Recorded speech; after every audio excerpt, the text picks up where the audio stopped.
పితా పుత్ర పవిత్ర ఆత్మ నామమున ఓ ప్రభువా మమ్మ కాపాడగా దయచేయము. అందరు ఓ ప్రభువా అమ్మ ఆదరించగా వేగముగా రండి. పితా పుత్ర పవిత్ర ఆత్మ మహిమ కలనగాక. ప్రియ దేవుని బిడ్డలారా, వాక్యాన్ని ఒక్కసారి మనం ఆలకిద్దాం. పునీత పౌలు గారు రోమీలకు రాసినటువంటి లేఖ 6వ అధ్యాయం వచనాలు 3 నుండి 5 వరకు ఆలకిద్దాం. మనమందరము క్రీస్తు యేసునందు జ్ఞానస్థానం పొందినప్పుడు ఆయన మరణమందు జ్ఞానస్థానం పొందితేమని మీకు తెలియదా? కనుక మన జ్ఞానస్థానం వలన మనము ఆయనతో సమాధి చేయబడి ఆయన మరణమున పాలు పంచుకొంటిమి. ఏలైనా తండ్రి ప్రభావమున చేయి మరణం నుండి క్రీస్తు లేవనెత్తబడినట్లే మనమును ఒక కొత్త జీవితము గడుపుటకై అట్లు జరిగేది. ఇది ప్రభు వాక్కు. ప్రియ దేవుని బిడ్డలారా, మనం ప్రార్థన చేద్దాం. ప్రార్థన వల్ల అన్ని సాధ్యమవుతూ ఉంటాయి. ప్రార్థన ద్వారా గొప్ప అద్భుతాలు జరుగుతూ ఉంటాయి. ఇప్పుడు మా విన్న ప్రార్థన ఆలకించండి అయ్యా. ఓ ఉత్థాన క్రీస్తు ప్రభు అని మనం ప్రార్థించుకుందాం. అందరూ ఓ ఉత్థాన క్రీస్తు ప్రభువా మా ప్రార్థన ఆలకించండి. ఓ ఉత్థాన క్రీస్తు ప్రభువా మృతులకు జీవించి ఉన్నారు. ఈ మా సోదరి గర్సన కాంతమ్మకు కూడా నిత్య విశ్రాంతిని ప్రసాదించమని వేడుకుంటూ ఉన్నాం. అందరూ ఓ ఉత్థాన క్రీస్తు ప్రభువా మా ప్రార్థన ఆలకించండి.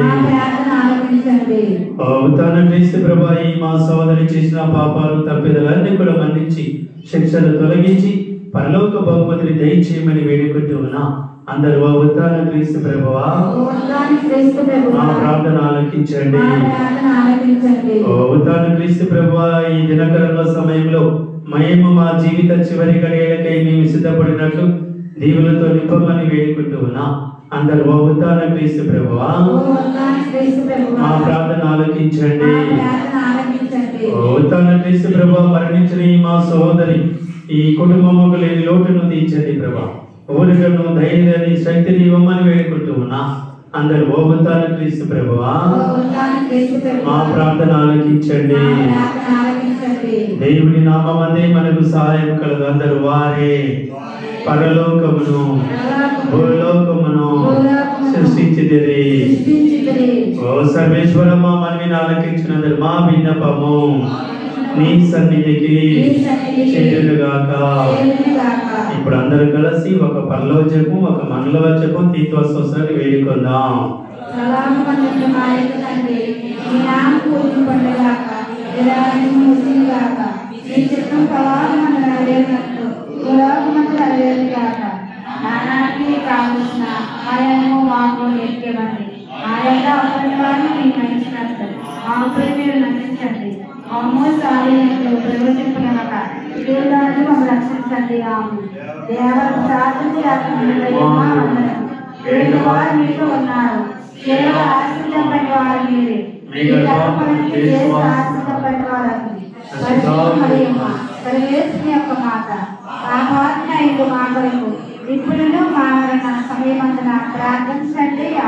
పితా పుత్ర పవిత్రాత్మ మహిమ కలుగుగాక.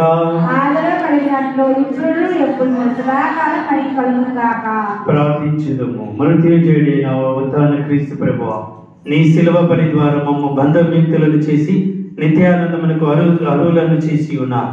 మరణించిన మా సోదరి గడిసిన కాంతమ్మ కోసం ప్రార్థిస్తుండగా ఆమె చేసిన తప్పిదాలన్నీ క్షమించండి నాయన. మరణ బంధం నుండి విముక్తిని ప్రసాదించండి. మా జీవన కర్తయ్యో రక్షకులైన మీరు ఆమెకు పరలోక భాగ్య నిత్య సౌభాగ్యం దయచేయమని వేడుకుంటూ ఉన్నాం. మరి కుటుంబాన్ని బిడ్డలందరినీ కూడా వాదాల్చి ధైర్యంతో దీవించమని ఈ రోజు ఈ కార్యక్రమం అంతా ప్రశ్నగా జరిగే భాగ్యం దయచేయమని మానవుని క్రీస్తు ద్వారా ఈ మనవి చేయించున్నాము. ప్రభువు మీతో ఉండునుగాక. సర్వశక్తి గల సర్వేశ్వరుడు పిత పుత్ర పవిత్రాత్మ మీ అందరిని దీవిస్తూ మరి కాంతమ్మకు పరలోక భాగ్యం దయచేయగాక. పిత పుత్ర పవిత్రాత్మ నామమున. ఇప్పుడు పాట పాడుతూ ఉండగా లైన్గా వచ్చి పూలతో నివాళులు అర్పిద్దాం. తర్వాత సమాధి దగ్గరికి వెళ్దాం.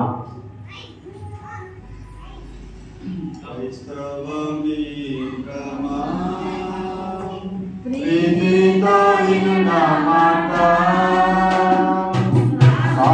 జీవితం కాదు ఈ జీవితం క్రైస్తవ